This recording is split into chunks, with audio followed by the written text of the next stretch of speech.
अस्सलाम वालेकुम। हाज़िर हैं आज की एक और नई वीडियो के साथ।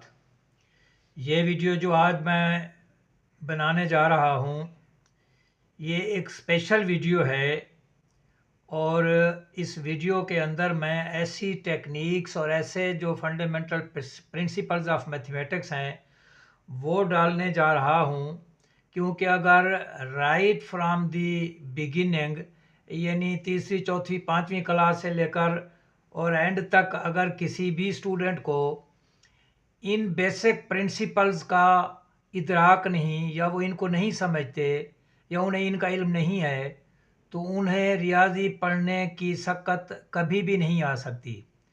सो रियाजी को समझने के लिए और रियाजी पर अबूर हासिल करने के लिए मैथ के ये जो फंडामेंटल प्रिंसिपल्स हैं जो मैं इस वीडियो में बताने जा रहा हूँ, इनके ऊपर अबूर इंतहाई ज़रूरी है। और इससे कबल कि मैं ये वीडियो शुरू करूं, आपसे गुजारिश है कि जो लोग नए हैं हमारे चैनल को लाइक शेयर और सब्सक्राइब कर दें और बेल आइकॉन के बटन को प्रेस कर दें ताकि हमारी नई आने वाली वीडियो आप तक बर वक्त पहुँच सके। तो चलें शुरू करते हैं हम आज की वीडियो। सबसे पहली जो चीज़ है वो है एलसीएम, क्योंकि एलसीएम एक ऐसी चीज़ है जब भी कोई अलजेब्रिक ऑपरेशंस हमारे पास एक्सप्रेशन होती है और उसको हमने सिंप्लीफाई करना होता है, उसको क्वेश्चन को हमने सॉल्व करना होता है, तो उसके अंदर अमूमन एलसीएम इन्वॉल्व हो जाता है और अक्सर औकात स्टूडेंट्स को एलसीएम का प्रॉपर इल्म नहीं होता। अब there are so many techniques to find the LCM of any algebraic operation, मुख्तलिफ वो हैं। तो मैं कोशिश करूंगा कि उनको आसान तरीके से उसको एलसीएम को मालूम करने की टेक्निक आपको बताऊं। तो इससे कबल कि हम एलसीएम को पढ़ें कि एलसीएम कैसे कैलकुलेट किया जाता है, कुछ फंडामेंटल डेफिनेशंस हैं जो मैं आपको बताना चाहूँगा ताकि इनका आपको पता चल जाए, तो उसके बाद फिर हम एलसीएम की तरफ प्रोसीड करते हैं। तो पहली बात है हमारे पास है फ्रैक्शन। फ्रैक्शन किसे कहते हैं, कौन सी स्टेटमेंट है जो फ्रैक्शन कहलाती है, क्योंकि जो हमारे पास एलसीएम है वो अमूमन फ्रैक्शन में ही वो जो है वो एग्जिस्ट करता है। तो the statement in the terms shape of P over Q with Q is not is equal zero, यानी ऐसी रकम जो कि न्यूमरेटर और डिनोमिनेटर की शक्ल में हो। क्या हो, न्यूमरेटर और डिनोमिनेटर को, denominator should not be equal to zero, क्योंकि डिनोमिनेटर अगर जीरो होगा तो फिर तो वो ज़ाहिर इन्फिनिटी हो जाएगी। Where P and Q may be numbers are polynomials, जहाँ जो पी और क्यू हैं ये नंबर्स भी हो सकते हैं, ये पॉलिनोमियल्स भी हो सकते हैं। मिसाल के तौर पर 5/7 फ्रैक्शन है, 4/9, 7/3, x plus 1 by x square plus 2, x square plus x plus 1 over x plus 1, all these are the fractions. ये क्या है, सब के सब फ्रैक्शंस हैं। The above term, the term above the bar, ये बार जो है ये जिसे हम अमूमन बटे कहते हैं, इसको मैं बार कह रहा हूँ। The term above the bar is called numerator, यानी इस बार के ऊपर जो रकम होती है, ये जो x प्लस 1 है, that is known as a numerator. And below the bar is known as a denominator, और इस बार के नीचे जो रकम होती है उसको हम क्या कहते हैं, डिनोमिनेटर, यानी x स्क्वायर प्लस 3 डिनोमिनेटर है और x प्लस 1 न्यूमरेटर है। जैसे यहाँ पर 5 न्यूमरेटर है, 7 डिनोमिनेटर है। ये तो हो गया फ्रैक्शन। उसके बाद है प्राइम नंबर। अब वैसे तो तकरीबन तमाम बच्चों को इल्म होता है कि ये प्राइम नंबर कौन सा होता है, लेकिन इवन देर मैं बता दूं कि ऐसा नंबर जो एक के अलावा सिर्फ और सिर्फ अपने आप के ऊपर डिवाइड होता है, that is known as a prime number. The numbers which are divisible by 1 and itself are called prime numbers. Example 2, 3, 5, 7, 11, ये सारे के सारे ऐसे नंबर हैं जो या तो एक पर डिवाइड होते हैं या फिर अपने आप के ऊपर डिवाइड होते हैं, ये प्राइम नंबर्स हैं। उसके बाद अब है LCM with the prime denominators. अब हमें एक ऐसी एक्सप्रेशन दी जाती है, एक ऐसी रकम दी जाती है जिसके अंदर जो डिनोमिनेटर्स हैं वो सारे के सारे एक तो नंबर हैं। क्या है, सारे के सारे एक तो नंबर हैं, और अगली बात यह है दे आर प्राइम नंबर्स, यानी वो या तो अपने ऊपर डिवाइड होते हैं या फिर 1 के ऊपर होते हैं, इसके अलावा किसी और रकम के ऊपर डिवाइड वो नहीं होते। तो ऐसे जो हमारे पास प्राइम नंबर जब डिनोमिनेटर होंगे तो उसका एलसीएम किस तरह से कैलकुलेट किया जाता है, by multiplying all the denominators we get LCM of this statement. हम तमाम जो डिनोमिनेटर्स होते हैं उनको मल्टीप्लाई कर देते हैं तो फिर हमारे पास वो एलसीएम आ जाता है, लीस्ट कॉमन मल्टीपल। एलसीएम क्या है, लीस्ट कॉमन मल्टीपल एब्रीविएटेड लफ्ज है ये। मसलन हमारे पास है 9/5 प्लस 1/2 प्लस 12/7। अब इसको हमने ऐड करना है। अब जाहिर है डिनोमिनेटर इसके अंदर आ गए, 5 है, 2 है, 7 है, तो इसका मतलब है ये फ्रैक्शन है, और फ्रैक्शन को जब हमने सॉल्व करना होता है, उसको सिंप्लीफाई करना होता है, तो हमें एलसीएम लेना पड़ता है। अब हम देखते हैं कि जो डिनोमिनेटर्स हैं वो ऑल के ऑल सब क्या है हमारे पास, वो प्राइम नंबर्स हैं। 5 प्राइम नंबर है, 2 प्राइम नंबर है, 7 प्राइम नंबर्स है। तो अब मैंने कहा है कि जब प्राइम नंबर्स हमारे पास डिनोमिनेटर्स होंगे तो हम क्या करेंगे, उनको आपस में मल्टीप्लाई कर देंगे, तो वो हमारे पास एलसीएम बन जाएगा। सो इसमें एलसीएम क्या बनेगा, 5 × 2 × 7 इज इक्वल टू 70। 5 को 2 से मल्टीप्लाई करें 10, 10 को 7 से इज इक्वल टू 70। सो इनका जो हमारे पास एलसीएम होगा वो क्या होगा, वो 70 होगा। तो अब मैं इसको सॉल्व करता हूँ, ये चीज़ बराबर इसके 70 एलसीएम है। अब कैसे करेंगे, अब 70 को इसके पहले 9 वाले डिनोमिनेटर से डिवाइड करेंगे। 70 को क्या करेंगे, 9 वाले डिनोमिनेटर से डिवाइड करेंगे, यानी 70 को 5 पर क्या करेंगे, डिवाइड करेंगे, तो वो आएगा 14। वो क्या आएगा, 14। तो फिर इस 9 को 14 से मल्टीप्लाई करेंगे, ये आंसर बनेगा। क्या होगा, ये आंसर बनेगा। उसके बाद अगली स्टेटमेंट है 1/2 है, तो इसका डिनोमिनेटर 2 है, तो 70 को अब 2 पर डिवाइड करेंगे। किस पर डिवाइड करेंगे, 2 पर डिवाइड करेंगे, तो वो क्या आएगा 35। 35 को इसके न्यूमरेटर से यानी 1 से मल्टीप्लाई करेंगे 35। उसके बाद 7 है, 7 को 70 पर डिवाइड करेंगे, तो क्या आ जाएगा, 10 आ जाएगा। अब 10 को फिर इसके न्यूमरेटर से यानी 12 से मल्टीप्लाई करेंगे, 10 × 12 120 आ जाएगा। अब इनको ऐड कर दें तो 281/70, ये क्या होगा हमारे पास, इसका आंसर होगा। उसके बाद हमारे पास है डिनोमिनेटर्स। क्या है, denominators are divisible of each other. अब जो डिनोमिनेटर्स हैं वो डिविजिबल ऑफ ईच अदर हैं, यानी वो प्राइम हैं या वो जो है वो इवन हैं या ऑड हैं, ठीक है ना। वो ऐसे डिनोमिनेटर्स हैं जो सब के सब एक दूसरे के ऊपर क्या होते हैं, डिवाइड होते हैं। मसलन जैसे हमारे पास ये देखें, ये है 3/8 प्लस 5/4 प्लस 9/2, ठीक है ना। अब ये सब के सब एक दूसरे के ऊपर क्या होते हैं, डिवाइड होते हैं। जब सब के सब डिनोमिनेटर्स एक दूसरे के ऊपर डिवाइड होंगे तो उनमें जो बिगर वन होगा यानी जो बड़ा नंबर होगा, that will be treated as a LCM of that statement, वो उसका एलसीएम होगा। If all the denominators are divisible of each others then the biggest number is always LCM of the statement. मसलन ये है, इसका 8 रहेगा। अब क्या करेंगे, हम 8 को इस डिनोमिनेटर पर डिवाइड करेंगे, एलसीएम को 1 आएगा, 1 को इसके न्यूमरेटर से मल्टीप्लाई 3 × 1 3, फिर 4 को डिवाइड करेंगे, 8 को डिवाइड करेंगे 4 पे, तो 2 आएगा। 2 को इसके न्यूमरेटर से मल्टीप्लाई करें 5 × 2 10, फिर 2 को करें 8 को 2 पर डिवाइड करें तो 4 आता है, 4 को इसके न्यूमरेटर से मल्टीप्लाई करें 9 × 4 क्या आएगा 36, तो इनको ऐड करें 49/8। तो जब हमारे पास प्राइम नंबर्स होंगे उनको मल्टीप्लाई कर देंगे, एलसीएम होगा। जब डिविजिबल होंगे एक दूसरे से, जो बिगर वन होगा वो उनका एलसीएम होगा। अब है एलसीएम, अगर इससे हट के आ जाता है, कोई बड़ी रकम आ जाती है, कोई कॉम्प्लिकेटेड रकम आ जाती है, तो उसका एलसीएम कैसे हम मालूम करते हैं, तो वो उसके फिर 2-3 तरीके हैं। एक है बाई फैक्टर्स मेथड। क्या है, बाई फैक्टर्स मेथड, यानी जो मुख्तलिफ हमें नंबर्स दिए जाते हैं उनके हम फैक्टर्स कर देते हैं और फैक्टर्स के जरिए हम उनका एलसीएम निकालते हैं। मसलन मैं आपको ये क्वेश्चन हल करके एक दिखाता हूँ, फिर आपको क्लियर हो जाएगी ये बात। ये हमारे पास है कि एलसीएम ऑफ 36, 27, 45। अब 36 है, 27 है, 45 है, तो इसमें जो है हमारे पास ये सारे के सारे नंबर्स एक दूसरे के ऊपर डिवाइड नहीं होते। क्या है, एक दूसरे के ऊपर डिवाइड नहीं होते। तो अब फिर हम इनका जो फैक्टर्स है वो किस तरीके से मालूम करते हैं, वो हम फैक्टर मेथड से, हम 36 के भी फैक्टर बनाएंगे, 27 के भी फैक्टर बनाएंगे, 45 के भी फैक्टर बनाएंगे। उसके बाद फिर मैं आपको बताता हूँ क्या करना है। तो पहली बात है फैक्टर्स ऑफ 36। तो किसी भी नंबर के फैक्टर बनाने से पहले ये देखना कि सबसे पहले 2 को कंसीडर किया जाता है। अगर वो रकम 2 पर डिवाइड नहीं होती, फिर 3 को, फिर 4 को, फिर 5 को, फिर 6 को, अप टू सो ऑन। हम देखते हैं कि वेदर 36 2 पर डिवाइड होता है। यस, 36 2 पर डिवाइड होता है, तो वो आ जाएगा हमारे पास 36 आ जाएगा 18 × 2। क्या आ जाएगा, 18 × 2। ये मैं आपको इस पे करके दिखाता हूँ। ये देखें, ये हमारे पास है 36। क्या है, 36। तो इसको हम लिख सकते हैं 2 × 18, ठीक हो गया, ये तो हो गया। उसके बाद क्या है, 18 है।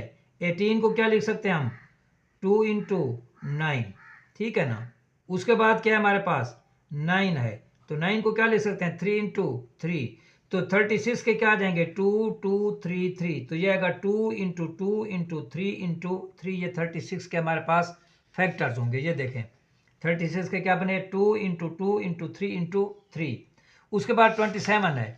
अब 27 भी इसी तरह से करेंगे, तो 27 को हम क्या लिख सकते हैं, 3 इंटू 9, फिर 9 को क्या लिख सकते हैं, 3 इंटू 3, तो 27 के जो फैक्टर बनेंगे वो क्या आएगा, 3 इंटू 3 इंटू 3 आ जाएगा।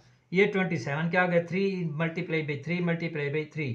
उसके बाद 45 है, तो 45 के क्या आ जाएंगे, ये देखें 45 क्या, ये 2 पे नहीं होता तो 3 पे, 3 इंटू 15, फिर 15 होता है, 3 इंटू 15 किस पे होता है, 2 पे नहीं होता, 3 इंटू 5, आगे 5 भी नहीं होता, तो 45 के जो फैक्टर्स होंगे वो क्या होगा, 3 इंटू 3 इंटू 5, ये 45 के फैक्टर्स होंगे हमारे पास। ये देखें 45 के 3 इंटू 3 इंटू 5। अब हमने ये देखना है कि कौन से फैक्टर्स ऐसे हैं जो तीनों के अंदर कॉमन है, कौन से फैक्टर्स ऐसे हैं जो तीनों के अंदर कॉमन है। अब ये 2 इसमें है, इन दोनों में नहीं, 2 इन दोनों में नहीं, 3 इसमें भी है, 3 इसमें भी है, 3 इसमें भी है, ठीक है ना। गोया एक तो 3 कॉमन आ जाएगा, वो ये आ गया। उसके बाद 3 इसमें है, 3 इसमें है, 3 इसमें है, 3 और भी इनमें कॉमन है। तो ये दो जो फैक्टर्स हैं, 3 ज़रब 3, ये 3 और 3 ये कॉमन फैक्टर्स हैं, ये क्या है, कॉमन है। अब ये देखो मैंने लिखा है नाउ कॉमन फैक्टर्स आर 3 और 3। अब हम लिखेंगे नॉन कॉमन्स, यानी जो इसमें है मगर इसमें नहीं है, इसमें है मगर इसमें नहीं है, 2 में है तो 1 में नहीं है, 1 में है तो 2 में नहीं है, तो इस तरह की जो सूरत हाल है। तो ये 2 है एक, फिर ये 2 है, फिर ये 3 तो आ गए, फिर ये 3 खड़ा है, ये कॉमन नहीं है, फिर ये 5 खड़ा है, ये कॉमन नहीं है। अब एलसीएम जो होता है इस सूरत हाल में वो होता है प्रोडक्ट ऑफ कॉमन फैक्टर्स। क्या होता है, product of common factors into product of non common factors. तो सो लीस्ट कॉमन मल्टीपल क्या बनेगा, कॉमन फैक्टर्स कौन से हैं, 3 और 3, तो 3 into 3 multiplied by product of non common, वो क्या है, 2 इंटू 2 इंटू 3 इंटू 5, तो 3 इंटू 3 क्या बनेगा, 9, फिर इसका निकालेंगे 2 इंटू 2 4, 4 इंटू 3 12, 12 इंटू 3 का आ जाएगा 60, तो 9 इंटू 60 क्या आएगा 540।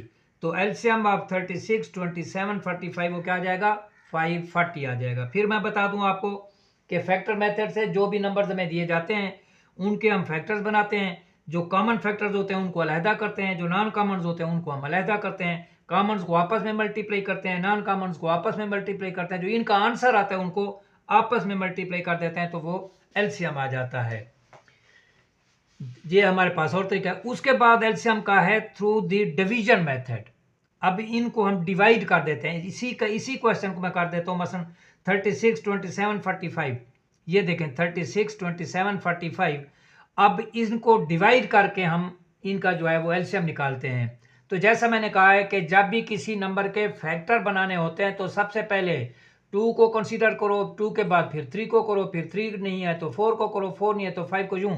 तो अब सबसे पहले देखते हैं कि 2 पे 36 डिवाइड होता है, तो 2 पे जब इसे डिवाइड करते हैं तो क्या आता है, 18 आता है, 27 नहीं आता तो वैसे आ जाएगा, 45 2 पे डिवाइड नहीं होता तो वो वैसे का वैसे रह जाएगा। अब 18 2 पर होता है, फिर 2 पे डिवाइड करेंगे तो 9 आएगा, 27 नहीं होता वो वैसे रह जाएगा, 45 नहीं होता वो वैसे रह जाएगा। अब 3 पर ये तीनों की तीनों रकमें, 2 पर कोई भी नहीं होता, 3 पर ये तीनों रकमें डिवाइड होते हैं, तो 3 पर करेंगे 9 की जगह 3 आ जाएगा, 27 का 9 आएगा और इसका 15 आएगा। अब फिर ये 3 पर होते हैं, 3 और 9 होते हैं, तो ये 1 आएगा, ये 3 आएगा या 5 आएगा। अब 3 पर ये 3 होता है तो ये 1 और ये 5 वैसे रह जाएगा। अब ये 5 पर होते हैं तो ये 1 1 वैसे आ जाएंगे, 5 का क्या आ जाएगा, 1 आ जाएगा। जब यहाँ पर हमारे पास 1 1 आ जाए या कोई और भी रकम आ जाए, मसलन हमारे पास जो एक रकम आ जाए वो अदर देन 1 है, वो डिवाइड नहीं होते हैं, आगे क्वेश्चन सॉल्व नहीं होता है, तो फिर हम इनको मल्टीप्लाई कर देते हैं, इन्हें क्या करते हैं, मल्टीप्लाई करते हैं। सो एलसीएम ऑफ दिस, ये तो चूंकि 1 1 इनको हम नहीं लिखते, एलसीएम ऑफ इसका क्या आ जाएगा, 2 into 2 into 3 into 3 into 3 into 5, ये आ जाएगा। तो 2 2 jar 4, 4 3 jar 12, 12 3 jar 36, 36 3 jar 108, 108 into 5 क्या आ जाएगा, 540, ये इसका है एलसीएम है। ये क्या है? एलसीएम है। तो एलसीएम के गोया 4-5 तरीके मैंने बताए हैं। अगर प्राइम नंबर्स होंगे और वो एक दूसरे के ऊपर डिवाइड नहीं होते हैं तो उनको मल्टीप्लाई कर देंगे, ठीक है ना। और अगर डिविजिबल हैं एक दूसरे के ऊपर, जो बिगर वन होगा वो एलसीएम होगा। और अगर हमने फैक्टर बनाने होंगे तो ये तरीका होगा, और अगर बाई डिवीजन लेना होगा तो ये तरीका होगा। उसके बाद सिंप्लीफिकेशन का एक और जो मेथड है जिसे ऑर्डर ऑफ सिंप्लीफिकेशन भी कहा जाता है या बॉडमॉस रूल भी कहा जाता है। क्या कहा जाता है? Order of simplification. Order of simplification का मतलब है मुख्तसर करने की तरतीब।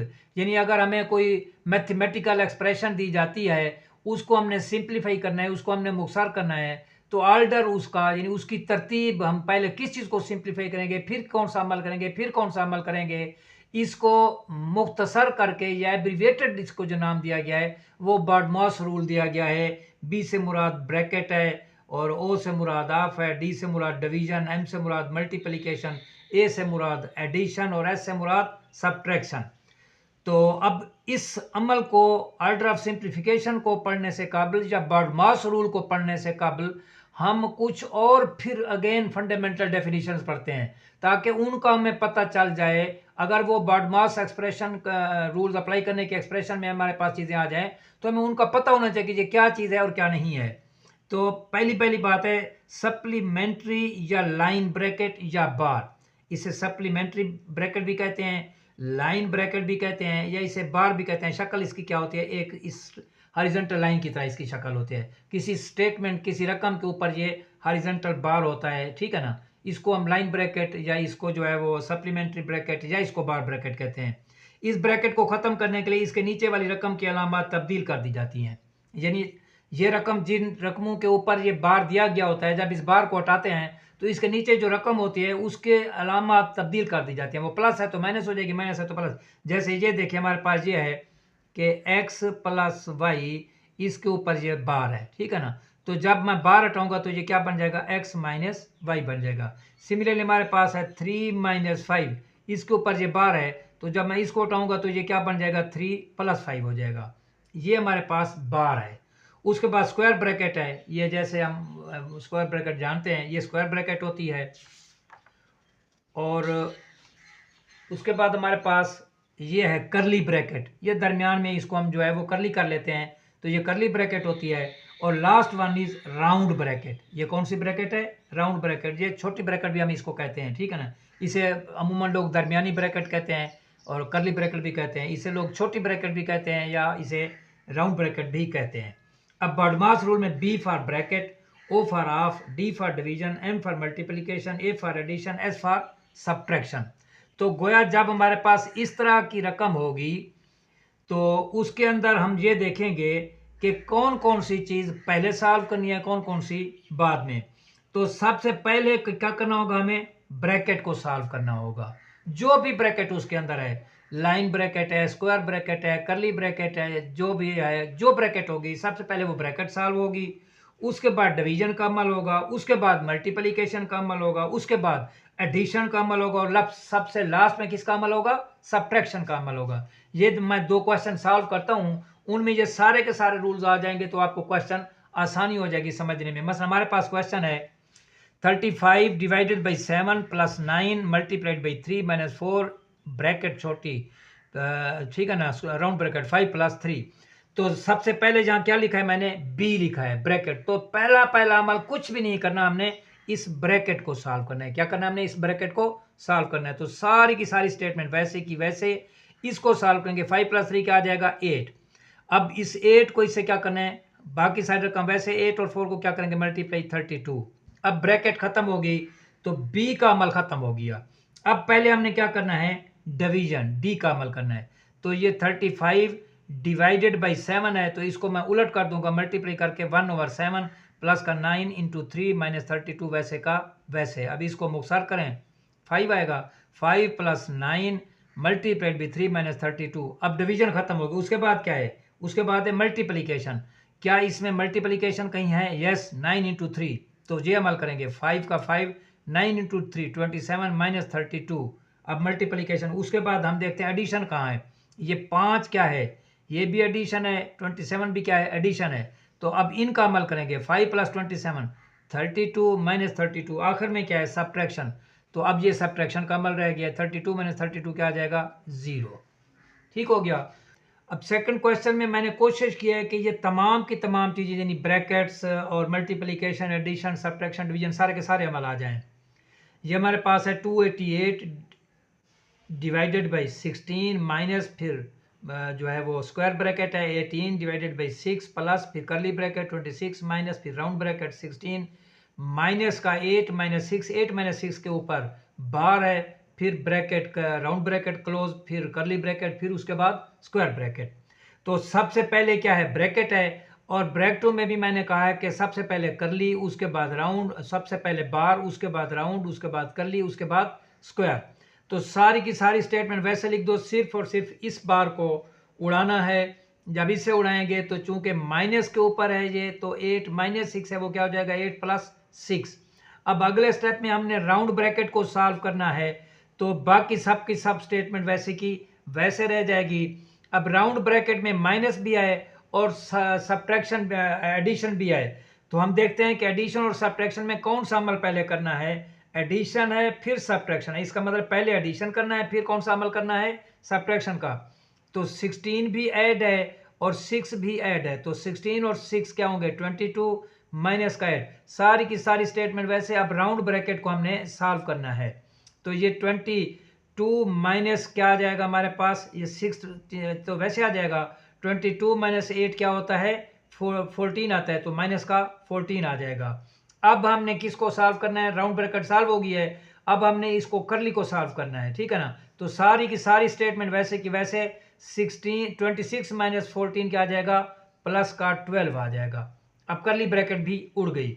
उसके बाद अब स्क्वायर ब्रैकेट उड़ानी है हमने, तो स्क्वायर ब्रैकेट में हम देखते हैं कौन सी रकम है 18 डिवाइडेड बाई 6 प्लस का 12। तो इसमें डिवीजन भी है, इसमें एडिशन भी है, तो कौन सा अमल पहले है, डिवीजन पहले है एडिशन, ये देखें डिवीजन पहले है एडिशन क्या है बाद में है। तो ये आ जाएगा हमारे पास 18 डिवीजन को मल्टीप्लिकेशन में तब्दील करें तो 1/6 हो जाएगा, तो ये इस पे कैंसिल क्या आएगा 3। तो ये देखें अगले स्टेप में ये क्या हो गया 3 हो गया है। अब हम फिर इस ब्रैकेट को सॉल्व करेंगे, तो 288 डिवीजन 16 माइनस का, अब ये 3 और 12 जो है ये ऐड होंगे क्या होगा 15।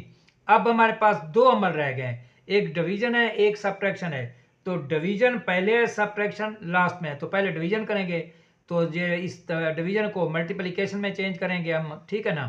तो ये क्या आ जाएगा हमारे पास 288 डिवीजन को 1/16 मल्टीप्लाई करके उलट कर दिया मैंने, ये 18 आ जाएगा, 18 - 15 लास्ट का अमल कौन सा है सब्ट्रैक्शन का, तो 18 - 15 क्या आ जाएगा 3 आ जाएगा, ये इसका आंसर है।